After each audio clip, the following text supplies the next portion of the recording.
Қайырлы күн көрермен, Көркем Тоқыма каналына қош келдіңіз. Бүгінгі бейне сабақта сіздермен бірге балаларға арналған сынуытты оқимыз. Тоқу әдісі оңай, көрінісі ерекше болып шығатын өрнектің түрімен танысамыз. Осы өрнекті пайдалана отырып, өлшемге сәйкес ер азаматтарға да тоқуға болады. Сынуытты тоқу үшін осыған дейін бас киімді тоқып шыққан Alize Lanagold жібін пайдаландым. Жіптің құрамы 51% акрилден 49% жүннен тұрады. 40 сантиметрлік тростағы спицеге жіпті 2 қабаттап тоқып шықтым. 5-ке бөлінетін ілгектер санына 2 шетін біріктіру үшін бір ілгек қосып, қарапайым түрде ілгектер іліп алдым. Ілгектердің айналып кетпеуін бақылап, 2 ұшын біріктіреміз. Соңғы ілгекті оң қолымыздағы спицеге ілеміз және алғашқы ілгекті соңғы ілгекке кигіземіз. Осы ілгекті сол қолымыздағы спицеге қайтадан өткізіп, қатардың басын маркермен белгілейміз. Бірінші қатарда алғашқы 4 ілгекті теріс ілгектер етіп тоқимыз. Ал 5-ші ілгекке спицеға жіпті 2 рет орап, оң ілгек етіп тоқимыз. Мінекей келесі 4 ілгекті теріс ілгектер етіп тоқып аламыз. Ал 5-ші ілгекте әдетте оң ілгек тоқығанымыз сияқты ілеміз, бірақ спицеға жіпті 2 рет орап аламыз. Осы қатардың аяғына дейін 4 ілгекті теріс, 2 орамды 1 ілгек, 4 ілгекті теріс, 2 орамды 1 ілгек етіп тоқып шығамыз. Қалауыңызға қарай теріс ілгектердің санын көбейтуге немесе азайтуға болады. Осы тәртіппен қатардың соңына дейін тоқып шықтым. Енді екінші қатарда алғашқы 4 ілгекті оң ілгек етіп тоқимыз. Ал 5-ші ілгекті тоқымай оң ілгек етіп іліп аламыз. Мінекей жақсы көрінсін деп камераны жақындаттым. Айтқанымыздай, бірінші қатарда теріс тоқылған 4 ілгектің үстінен оң ілгектер тоқимыз, ал 5-ші ілгекті тоқымай оң ілгек ретінде іліп аламыз. 2 қабатталып оралып тұрған 5-ші ілгек қасындағы ілгектерден қарағанда бір шама ұзын болады. 2 оратылғанына қарамастан, оны босатып, бір оң ілгек етіп іліп аламыз. Екінші қатардың аяғына дейін осы әдіспен тоқып шықтық. Енді 3-ші қатарға кірісеміз. 3-ші қатарда алғашқы 4 ілгекті теріс ілгектер етіп тоқимыз, ал 5-ші ілгекті оң ілгек етіп іліп аламыз. Келесі 4 ілгекті теріс ілгектермен тоқимыз, ал 5-ші ілгекті осы қатарда да тоқымаймыз. Тек оң ілгек етіп іліп алатын боламыз. Бірінші қатарда 2 орамды оң ілгек болып тоқылған 5-ші ілгек 2-ші, 3-ші қатарда тоқылмайды. Сондықтан да ол ұзын әрі көлемді болып көрінеді.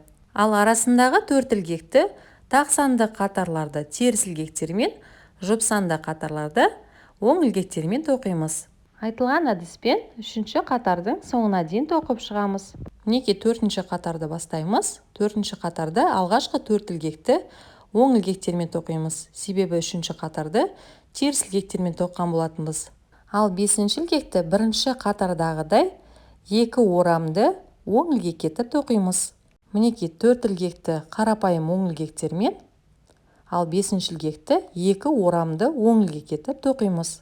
Осы 5-ші ілгекті 2-ші, 3-ші қатардағы сияқты 5-ші, 6-ші қатарларда тоқымаймыз, тек оң ілгек етіп іліп алып отыратын боламыз. Ал арасындағы 4 ілгекті оң және теріс ілгектер қатарымен алмастырып, қажетті биіктікке дейін ешбір өзгеріссіз тоқып отырамыз. 5-ші ілгек осылайша бірінші қатарда ғана 2 орамды болып тоқылса, одан кейінгі 2 қатарда тоқылмайды, тек іліп аламыз және әрдайым оң ілгек болып қалады. Сондықтан осы 5-ші ілгек дайын бұйымның бетінде көлемді оң ілгек жолағы болып көрінеді. Ал арасында оң және теріс ілгектер қатарынан тұратын ілгектер болғандықтан, дайын болған тоқыма бұйымы созылғыш болып келеді. Мінекей айтылған тәртіп бойынша маған қажетті өлшемге 17 сантиметр тоқып шықтым. Сынуытқа қажетті биіктікті тоқып шыққан кезде ешбір өзгеріссіз барлық ілгектерді жауып шығуға болады. Ал мен тоқып жатқан өлшем 2 жастағы ұл балаға арналғандықтан, сынуытты бүктеп кигізгенде ішкі бөлігінде қалатын ұшын резинка етіп тоқуды жөн көрдім. Ол үшін оң ілгектер жолағы болып көрінетін 5-ші ілгектің бұрын 1 ілгекті, 5-ші ілгекті және одан кейінгі 1 ілгекті оң ілгектермен, арасындағы 2 ілгекті теріс ілгектермен тоқимын. Сонда резинка 3 оң ілгектен және 2 теріс ілгектен тұратын болады. Қалауыңызға қарай резинканы да 1 оң 1 теріс ілгектен, 2 оң 2 теріс ілгектен, немесе мендегі сияқты 3 оң 2 теріс ілгектен тоқуға болады. Мінекей айтылған тәртіп бойынша 8 қатар резинка тоқып шықтым. Ал енді ілгектерді жабуға кірісеміз. Ол үшін алғашқы 2 ілгекті өрнек бойынша тоқып аламыз. Мінекей мен 2 оң ілгек тоқып алдым. Бірінші ілгекті екінші ілгекке кигіздім. Келесі ілгекті де оң ілгекке тоқыдым және бұдан алдыңғы ілгекті осыған ілдім. Келесі ілгек менде теріс ілгек, оны теріс ілгекке етіп тоқыдым және оң қолымыздағы спицаны осы ілгекке кигіземін. Осылайша қысқартылатын ілгекті өрнекке сәйкес тоқып алатын болсақ, тоқыманың жегі аса қатты тартылып тұрмайтын болады. Өрнектің формасы да өзгермейді. Тоқып жатқан өлшемдегі спица шамалас. Тоқыма бізді болған жағдайда ілгектерді осы біздің көмегімен жауып шықсаңыз, тезірек әрі оңай жүзеге асатын болады. Барлық ілгектерді жауып болғаннан кейін қалған ұштарын тоқымаға жасырамыз. Дайын болған бұйымды жылы суда жуып, тегіс жерде кептіреміз.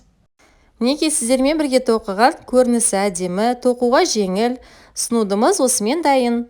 Алда келе жатқан салқын маусымдар үшін өте қажетті зат. Әсіресе мойын орағышты ұнатпайтын кішкентай сәбилер үшін өз қолыңызбен осындай әдемі аксессуарды тоқып беріңіз. Бүгінгі бейнесабақта тоқылған тоқыма бұйымы көңіліңізден шықты деген ойдамын. Каналыма тіркеліп, пікір қалдырып, лайк басуды ұмытпаңыздар. Сау болыңыздар!